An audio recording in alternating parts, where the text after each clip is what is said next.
أعوذ بالله من الشيطان الرجيم. بسم الله الرحمن الرحيم.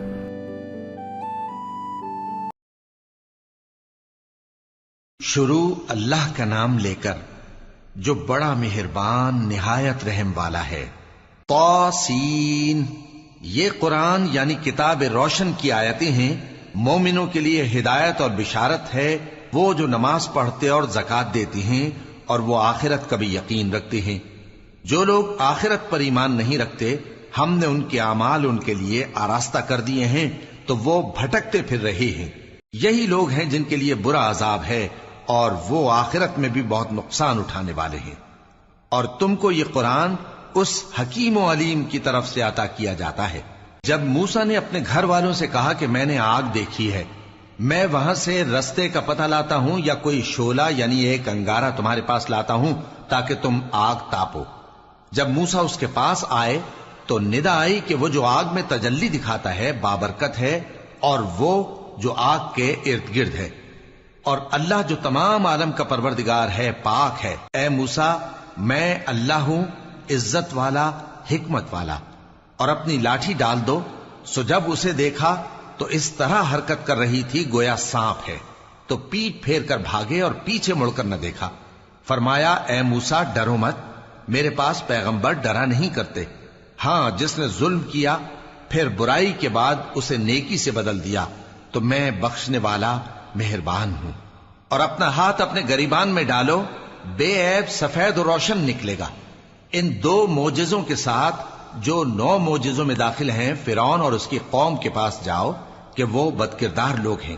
پھر جب ان کے پاس ہماری روشن نشانیاں پہنچیں تو کہنے لگے یہ کھلا جادو ہے، اور بے انصافی اور غرور سے ان کو ماننے سے انکار کیا، جبکہ ان کے دل ان کو مان چکے تھے. سو دیکھ لو کہ فساد کرنے والوں کا انجام کیسا ہوا. اور ہم نے داؤد اور سلیمان کو علم بخشا، اور انہوں نے کہا کہ اللہ کا شکر ہے جس نے ہمیں اپنے بہت سے مومن بندوں پر فضیلت دی. اور سلیمان داؤد کے قائم مقام ہوئے اور کہنے لگے کہ لوگوں، ہمیں اللہ کی طرف سے پرندوں کی بولی سکھائی گئی ہے اور ہر چیز عنایت فرمائی گئی ہے، بے شک یہ اس کا خاص فضل ہے. اور سلیمان کے لیے جنوں اور انسانوں اور پرندوں کے لشکر جمع کیے گئے اور پھر ان کی جماعتیں بنائی گئیں، یہاں تک کہ جب چیونٹیوں کے میدان میں پہنچے تو ایک چیونٹی نے کہا کہ چیونٹیوں، اپنے اپنے بلوں میں داخل ہو جاؤ، ایسا نہ ہو کہ سلیمان اور اس کے لشکر تم کو کچل ڈالیں اور ان کو خبر بھی نہ ہو. تو وہ اس کی بات سے ہنس پڑے اور کہنے لگے کہ اے پروردگار، مجھے توفیق عنایت کر کہ جو احسان تو نے مجھ پر اور میرے ماں باپ پر کیے ہیں ان کا شکر کروں اور ایسے نیک کام کروں کہ تو ان سے خوش ہو جائے، اور مجھے اپنی رحمت سے اپنے نیک بندوں میں داخل فرما. اور جب انہوں نے پرندوں کا جائزہ لیا تو کہنے لگے کیا سبب ہے مجھے ہدہد نظر نہیں آتا؟ کیا کہیں غائب ہو گیا ہے؟ میں اسے سخت سزا دوں گا یا ذبح کر ڈالوں گا یا میرے سامنے اپنی بے قصوری کی واضح دلیل پیش کرے. ابھی تھوڑی ہی دیر ہوئی تھی کہ ہدہد آ موجود ہوا اور کہنے لگا کہ مجھے ایک ایسی چیز معلوم ہوئی ہے جس کی آپ کو خبر نہیں، اور میں آپ کے پاس ملک سبا سے ایک یقینی خبر لے کر آیا ہوں. میں نے ایک عورت دیکھی کہ ان لوگوں پر حکومت کرتی ہے اور ہر چیز اسے میسر ہے، اور اس کا ایک شاندار تخت ہے. میں نے دیکھا کہ وہ اور اس کی قوم اللہ کو چھوڑ کر آفتاب کو سجدہ کرتے ہیں، اور شیطان نے ان کے اعمال انہیں آراستہ کر دکھائے ہیں اور ان کو رستے سے روک رکھا ہے. پس وہ رستے پر نہیں آتے اور نہیں سمجھتے ہیں کہ اللہ کو جو آسمانوں اور زمین میں چھپی چیزوں کو ظاہر کر دیتا اور تمہارے پوشیدہ اور ظاہر اعمال کو جانتا ہے، کیوں سجدہ نہ کریں؟ اللہ کے سوا کوئی عبادت کے لائق نہیں، وہی عرش عظیم کا مالک ہے. سلیمان نے کہا اچھا، ہم دیکھیں گے تو نے سچ کہا ہے یا تو جھوٹا ہے. یہ میرا خط لے جا اور اسے ان کی طرف ڈال دے، پھر ان کے پاس سے ہٹ جانا اور دیکھنا کہ وہ کیا جواب دیتی ہیں. ملکہ نے کہا کہ دربار والوں، مجھ تک ایک نامہ گرامی پہنچایا گیا ہے، وہ سلیمان کی طرف سے ہے، اور مضمون یہ ہے کہ شروع اللہ کا نام لے کر جو بڑا مہربان نہایت رحم والا ہے، بعد اس کے یہ کہ مجھ سے سرکشی نہ کرو اور مطیع و فرما بردار ہو کر میرے پاس چلے آؤ. خط سنا کر کہنے لگی کہ اے اہل دربار، میرے اس معاملے میں مجھے مشورہ دو، جب تک کہ تم حاضر نہ ہو اور صلاح نہ دو میں کسی کام کا فیصلہ نہیں کیا کرتی. وہ بولے کہ ہم بڑے زوراور اور سخت جنگجو ہیں، اور حکم آپ کے اختیار میں ہے، تو جو حکم دیجیے گا اس کے انجام پر نظر کر لیجیے گا۔ اس نے کہا کہ بادشاہ جب کسی شہر میں داخل ہوتے ہیں تو اس کو تباہ کر دیتے ہیں اور وہاں کے عزت والوں کو ذلیل کر دیا کرتے ہیں، اور اسی طرح یہ بھی کریں گے۔ اور میں ان کی طرف کچھ تحفہ بھیجتی ہوں اور دیکھتی ہوں کہ قاصد کیا جواب لاتے ہیں۔ پس جب قاصد سلیمان کے پاس پہنچا تو سلیمان نے کہا، کیا تم مجھے مال سے مدد دینا چاہتے ہو؟ سو جو کچھ اللہ نے مجھے عطا فرمایا ہے وہ اس سے کہیں بہتر ہے جو تمہیں دیا ہے۔ حقیقت یہ ہے کہ اپنے تحفے سے تم ہی خوش ہوتے ہوگے۔ ان کے پاس واپس جاؤ، اب ہم ان پر ایسے لشکر لے کر حملہ کریں گے جن کے مقابلے کی ان میں طاقت نہ ہوگی، اور ان کو وہاں سے بے عزت کر کے نکال دیں گے اور وہ ذلیل ہوں گے۔ سلیمان نے کہا کہ اے دربار والو، کوئی تم میں ایسا ہے کہ قبل اس کے کہ وہ لوگ فرما بردار ہو کر ہمارے پاس آئیں، ملکہ کا تخت میرے پاس لے آئے؟ جنات میں سے ایک قوی ہیکل جن نے کہا کہ قبل اس کے کہ آپ اپنی جگہ سے اٹھیں میں اس کو آپ کے پاس لا حاضر کرتا ہوں، اور مجھے اس پر قدرت بھی حاصل ہے اور امانت دار بھی ہوں۔ ایک شخص جس کو کتاب الہی کا علم تھا کہنے لگا کہ میں آپ کی آنکھ کے جھپکنے سے پہلے پہلے اسے آپ کے پاس حاضر کیے دیتا ہوں۔ جب سلیمان نے تخت کو اپنے پاس رکھا ہوا دیکھا تو کہا کہ یہ میرے پروردگار کا فضل ہے تاکہ مجھے آزمائے کہ میں شکر کرتا ہوں یا کفران نعمت کرتا ہوں، اور جو شکر کرتا ہے تو اپنے ہی فائدے کے لیے شکر کرتا ہے، اور جو ناشکری کرتا ہے تو میرا پروردگار بے نیاز ہے، کرم کرنے والا ہے۔ سلیمان نے کہا کہ ملکہ کے امتحان عقل کے لیے اس کے تخت کی صورت بدل دو، دیکھیں کہ وہ سوج رکھتی ہے یا ان لوگوں میں سے ہے جو سوج نہیں رکھتے۔ پھر جب وہ آ پہنچی تو پوچھا گیا کہ کیا آپ کا تخت بھی اسی طرح کا ہے؟ اس نے کہا کہ یہ تو گویا ہو بہو وہی ہے، اور ہم کو اس سے پہلے ہی سلیمان کی عظمت و شان کا علم ہو گیا تھا، اور ہم فرما بردار ہیں۔ اور وہ جو اللہ کے سوا دوسروں کی پرستش کرتی تھی، سلیمان نے اس کو اس سے منع کیا کہ وہ کافروں میں سے تھی۔ اس کے بعد اس سے کہا گیا کہ محل میں چلیے۔ جب اس نے اس کے فرش کو دیکھا تو اسے پانی کا حوض سمجھا اور کپڑا اٹھا کر اپنی پنڈلیاں کھول دی۔ سلیمان نے کہا، یہ ایسا محل ہے جس کے نیچے بھی شیشے جڑے ہوئے ہیں۔ وہ بول اٹھی کہ پروردگار، میں اپنے آپ پر ظلم کرتی رہی تھی، اور اب میں سلیمان کے ساتھ اللہ رب العالمین پر ایمان لاتی ہوں۔ اور ہم نے سمود کی طرف ان کے بھائی صالح کو بھیجا کہ اللہ کی عبادت کرو، تو وہ دو فریق ہو کر آپس میں جھگڑنے لگے۔ صالح نے کہا کہ اے قوم، تم بھلائی سے پہلے برائی کے لیے کیوں جلدی کرتے ہو، اور اللہ سے بخشش کیوں نہیں مانگتے تاکہ تم پر رحم کیا جائے؟ وہ کہنے لگے کہ تم اور تمہارے ساتھی ہمارے لیے برا شگون ہیں۔ صالح نے کہا کہ تمہاری بدشگونی اللہ کے پاس ہے، بلکہ تم ایسے لوگ ہو جن کی آزمائش کی جاتی ہے۔ اور شہر میں 9 شخص تھے جو ملک میں فساد کیا کرتے تھے اور اصلاح سے کام نہیں لیتے تھے۔ کہنے لگے کہ اللہ کی قسم کھاؤ کہ ہم رات کو اس پر اور اس کے گھر والوں پر شبخون ماریں گے، پھر اس کے وارثوں سے کہہ دیں گے کہ ہم تو اس کے گھر والوں کے موقع ہلاکت پر تھے ہی نہیں، اور ہم سچ کہتے ہیں۔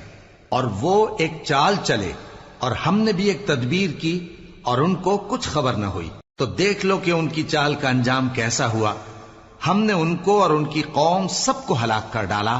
اب ان کے یہ گھر ان کے ظلم کے سبب تلپٹ پڑے ہیں۔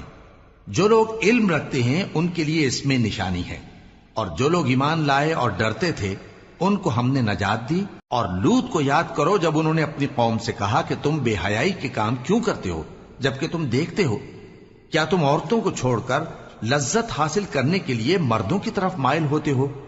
حقیقت یہ ہے کہ تم احمق لوگ ہو۔ تو ان کی قوم کے لوگ بولے تو یہ بولے، اور اس کے سوا ان کا کچھ جواب نہ تھا کہ لوط کے گھر والوں کو اپنے شہر سے نکال دو، یہ لوگ پاک بننا چاہتے ہیں۔ تو ہم نے ان کو اور ان کے گھر والوں کو نجات دی، مگر ان کی بیوی کہ اس کی نسبت ہم نے مقرر کر رکھا تھا کہ وہ پیچھے رہنے والوں میں ہوگی۔ اور ہم نے ان پر مے برسایا، سو جو مے ان لوگوں پر برسا جن کو متنبع کر دیا گیا تھا برا تھا۔ کہہ دو کہ سب تعریف اللہ ہی کے لیے ہے، اور اس کے ان بندوں پر سلام ہے جس کو اس نے منتخب فرمایا۔ بھلا اللہ بہتر ہے یا وہ جن کو یہ اس کا شریک بناتے ہیں؟ بھلا کس نے آسمانوں اور زمین کو پیدا کیا اور کس نے تمہارے لیے آسمان سے پانی برسایا؟ پھر ہم نے اس سے سرسبز باغ اگائے. تمہارا کام تو نہ تھا کہ تم ان کے درختوں کو اگاتے. تو کیا اللہ کے ساتھ کوئی اور بھی معبود ہے؟ ہرگز نہیں، بلکہ یہ لوگ رستے سے الگ ہو رہے ہیں. بھلا کس نے زمین کو قرارگاہ بنایا اور اس کے بیچ نہریں بنائیں اور اس کے لیے پہاڑ بنائے، اور کس نے دو دریاؤں کے بیچ اوٹ بنائی؟ یہ سب کچھ اللہ نے بنایا. تو کیا اللہ کے ساتھ کوئی اور معبود بھی ہے؟ ہرگز نہیں، بلکہ ان میں اکثر علم نہیں رکھتے. بھلا کون بے قرار کی التجا قبول کرتا ہے جب وہ اس سے دعا کرتا ہے، اور کون اس کی تکلیف کو دور کرتا ہے، اور کون تم کو زمین میں اگلوں کا جانشین بناتا ہے؟ یہ سب کچھ اللہ کرتا ہے. تو کیا اللہ کے ساتھ کوئی اور معبود بھی ہے؟ ہرگز نہیں، مگر تم بہت کم غور کرتے ہو. بھلا کون تم کو جنگل اور دریا کے اندھیروں میں رستہ بتاتا، اور کون ہواؤں کو اپنی رحمت کے آگے خوشخبری بنا کر بھیجتا ہے؟ یہ سب کچھ اللہ کرتا ہے. تو کیا اللہ کے ساتھ کوئی اور معبود بھی ہے؟ ہرگز نہیں. یہ لوگ جو شرک کرتے ہیں اللہ کی شان اس سے بلند ہے. بھلا کون خلقت کو پہلی بار پیدا کرتا پھر اس کو دوبارہ پیدا کرے گا؟ اور کون تم کو آسمان اور زمین سے رزق دیتا ہے؟ یہ سب کچھ اللہ کرتا ہے. تو کیا اللہ کے ساتھ کوئی اور معبود بھی ہے؟ ہرگز نہیں. کہہ دو کہ مشرکو، اگر تم سچے ہو تو دلیل پیش کرو. کہہ دو کہ جو لوگ آسمانوں اور زمین میں ہیں اللہ کے سوا غیب کی باتیں نہیں جانتے، اور نہ یہ جانتے ہیں کہ کب زندہ کر کے اٹھائے جائیں گے، بلکہ آخرت کے بارے میں ان کا علم ختم ہو چکا ہے، بلکہ یہ اس کی طرف سے شک میں ہیں، بلکہ یہ اس سے اندھے ہو رہے ہیں. اور جو لوگ کافر ہیں کہتے ہیں کہ جب ہم اور ہمارے باپ دادا مٹی ہو جائیں گے تو کیا ہم پھر قبروں سے نکالے جائیں گے؟ یہ وعدہ ہم سے اور ہمارے باپ دادا سے پہلے سے ہوتا چلا آیا ہے. کہاں کا اٹھنا اور کیسی قیامت؟ یہ تو صرف پہلے لوگوں کی کہانیاں ہیں.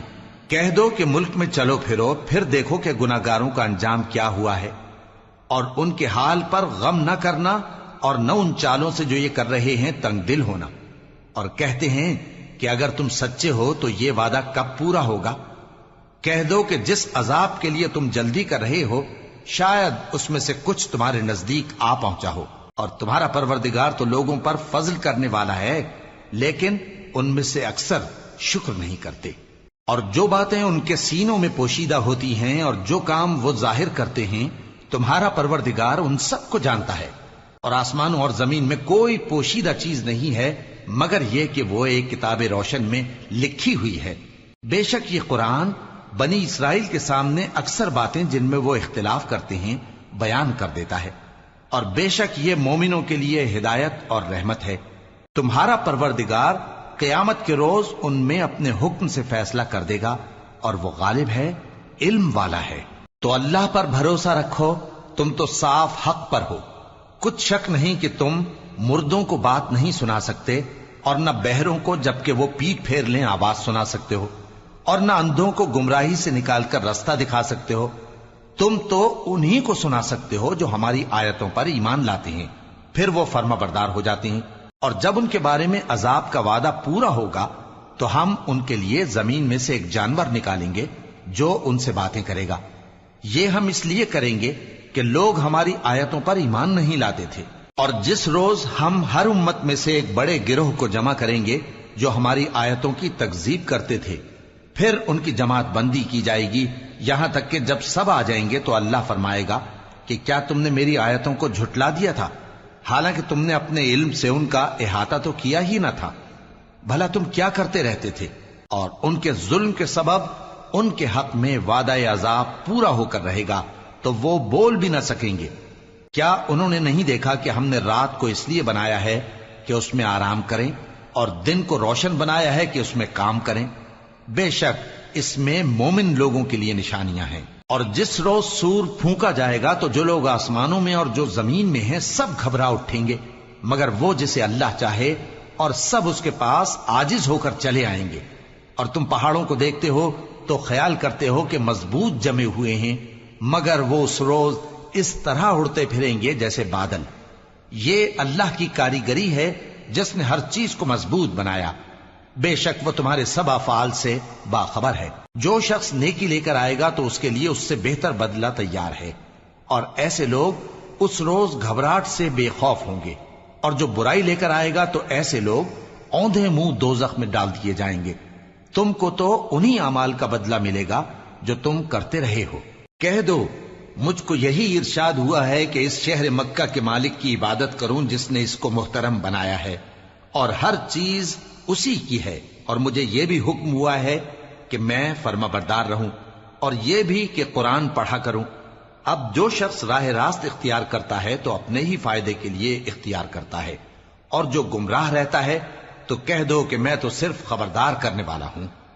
اور کہو کہ اللہ کا شکر ہے، وہ تم کو عنقریب اپنی نشانیاں دکھائے گا تو تم ان کو پہچان لو گے، اور جو کام تم کرتے ہو تمہارا پروردگار ان سے بے خبر نہیں ہے۔